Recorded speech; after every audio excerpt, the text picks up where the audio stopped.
এখন দেখতেছেন আপনারা যে বাইকটার ইঞ্জিন পরিষ্কারের কাজ চলতেছে, এই বাইকটা কিন্তু যেন তেন মানুষের ইঞ্জিনের কাজ না।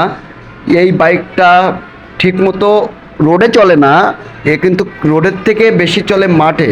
মাঠে এ কিন্তু সার নিয়ে যায়, বিভিন্ন সময় খাবার নিয়ে যায়, পানি নিয়ে যায়, বস্তা বস্তা মাল নিয়ে আসে মাঠের থেকে।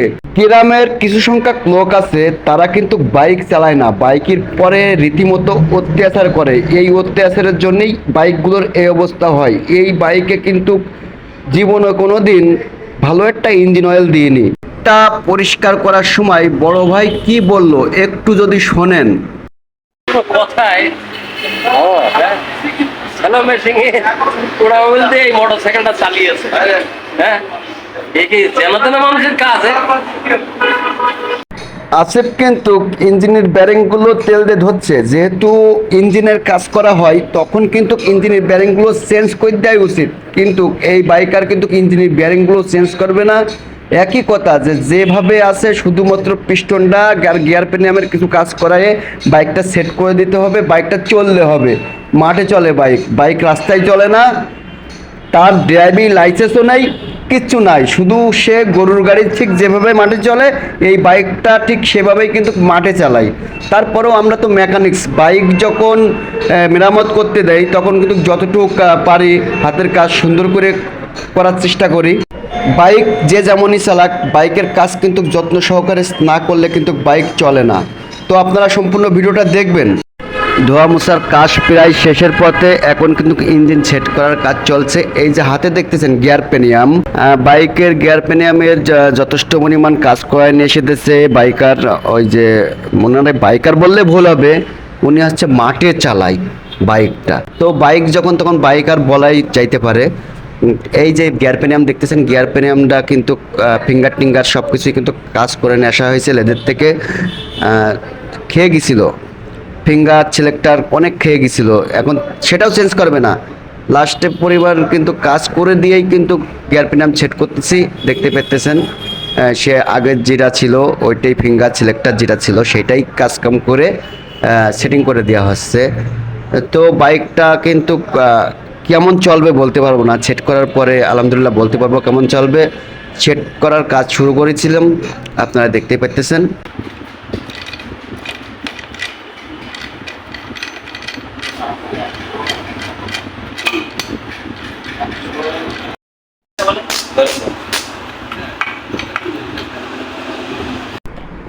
ইঞ্জিন অয়েলের ক্ষমতা সম্পর্কে আপনারা অনেকেই জানেন না। এই যে ক্রাঙ্কে ইঞ্জিন অয়েল দেওয়া হচ্ছে, ইঞ্জিন অয়েল কি কারণে দেওয়া হয়? ইঞ্জিন অয়েলটার কাজ হচ্ছে স্লিপিং করা, মানে গতিশীল। আপনার যে ইঞ্জিনের প্রত্যেকটা পাস আছে, এই পাসকে ক্ষয়রোধ করবে কিন্তু এই ইঞ্জিন অয়েলে। কোম্পানির নির্ধারিত সময়ের ভিতরে ইঞ্জিন অয়েলের মেয়াদ শেষ হওয়ার সাথে সাথে ইঞ্জিন অয়েল পরিবর্তন করা।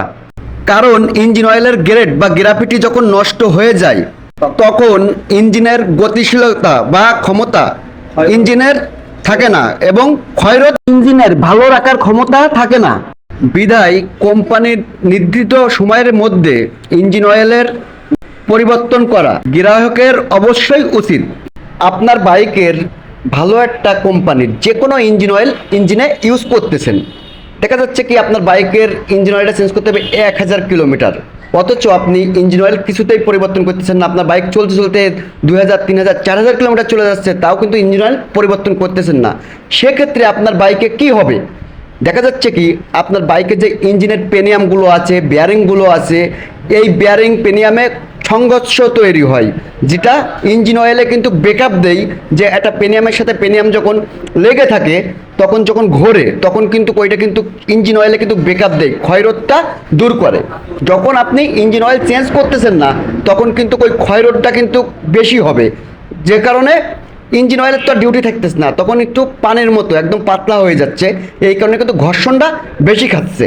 আপনার বাইকটা ভালো রাখবেন, অবশ্যই কিন্তু ইঞ্জিন অয়েল নিয়মিত চেঞ্জ করতে হবে।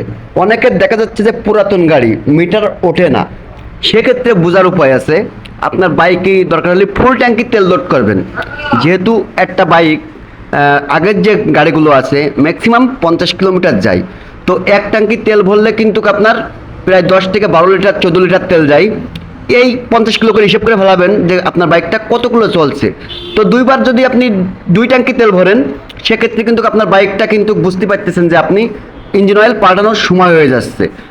যদি এটাও না বোঝেন তাহলে দেখবেন যখন বাইক চালাচ্ছেন একাধারে, বাইক চালাতে চালাতে তো অনেক সময় দেখা যাচ্ছে যে ইঞ্জিনের সাউন্ড, অনেক সময় বলেন যে টাইমিং চেনে ঝারঝার করতেছে, অনেকেই বোঝেন রুকারে আওয়াজ হচ্ছে। তো শুধুমাত্র যখন ইঞ্জিনের ওভারহিট হয়, ইঞ্জিন অনেক কিলোমিটার চলে, ইঞ্জিন অয়েল চেঞ্জ করেন না, সেই সময় কিন্তু দেখা যাচ্ছে কি ওই আওয়াজটা হচ্ছে আপনার বেশি। ওই সময় দেখবেন ইঞ্জিন অয়েলটা তাড়াতাড়ি চেঞ্জ করে নেবেন, আপনার বাইকের ইঞ্জিনের সাউন্ডটা ভালো হয়ে যাবে। আপনার বাইকটা যখন চলতে চলতে একসময় অকার্য হয়ে যাচ্ছে, তখন কিন্তু আপনি বুঝতে পারছেন যে আপনার বাইকটা নষ্ট হয়ে গেছে। তো মেরামত করতেছেন, আপনি যত টাকা খরচ করে বাইকটা মেরামত করেন না কেন, সেক্ষেত্রে কিন্তু কখনোই বাইক ঠিক থাকবে না। যদি আপনি শুধুমাত্র ইঞ্জিন অয়েলটা ঠিক মতো মেনটেনেন্স করেন, তাহলেই কিন্তু আপনার বাইকের ইঞ্জিনটা ভালো থাকবে। আমাদের বাংলাদেশের কিছু কোম্পানির যে এমপ্লয়িরা চাকরি করে, সেলফ ম্যানেজ চাকরি করে, অর্ডার কাটে, অনেকে অনেক ধরনের চাকরি করে, এই কোম্পানির বাইকগুলো আমি দেখছি যে এরা ইঞ্জিন অয়েলের টাকা কোম্পানির কাছ থেকে নিয়ে নেই, কিন্তু কোম্পানির যে বাইকগুলোর ইঞ্জিন অয়েল চেঞ্জ করে, অনেকেই দেখি চেঞ্জ করে না, শুকায় গেছে একদম, ইঞ্জিন অয়েলে অয়েল নাই, এভাবে চালায় বেড়ায়। এই বাইকগুলো কিন্তু ঠিক একই ধরনের ক্ষতিগ্রস্ত হয়। আপনারা যারা কোম্পানির বাইক চালান, ইঞ্জিন অয়েল চেঞ্জ করেন না, যে ভাইরা এই কাজগুলো করেন, তাদের উদ্দেশ্যে একটা কথা বলি যে আপনারা দেশের সম্পদ নষ্ট করতেছেন। আপনি এই বাইকটা যখন কোম্পানিতে জমা দিচ্ছেন, তখন কিন্তু কোম্পানির বড় বড় ছেলেরা আবার বাইকটা কাজ করাচ্ছে, এটা কিন্তু কোম্পানি ক্ষতিগ্রস্ত হচ্ছে। তো আপনারা এই কাজটা করবেন না, যেহেতু আপনারা কোম্পানির থেকে বিল নেন, আপনারা ইঞ্জিন অয়েলটা ঠিকমতো চেঞ্জ করবেন। মাসে মাসে বিল করে করে টাকা উঠোয়ে খাবেন, এই হিসাব কিন্তু একদিন না একদিন একজনের দিতেই হবে। কেউ কারোর ক্ষতি করে না, যার ক্ষতি সেই করে, এই কথা মাথায় রাখবেন অবশ্যই। আপনারা যারা মুকুল ভাই ফেসবুক পেজে নিয়মিত ভিডিও দেখেন, অবশ্যই আপনারা ভিডিওগুলো সম্পূর্ণ দেখবেন এবং লাইক কমেন্ট শেয়ার করে পাশে থাকবেন এবং কমেন্টে জানাবেন যে আমাদের ভিডিওগুলো কেমন হয়। আপনাদের একটা কমেন্টের অনেক মূল্য আমার কাছে। ওয়েট প্রিমিয়ামটা সেট করার পরে অবশ্যই কিন্তু সুন্দরভাবে ঘুরায় ঘুরায় দেখতে হবে যে ইঞ্জিনটা কোনো রকম জাম করছে কি না।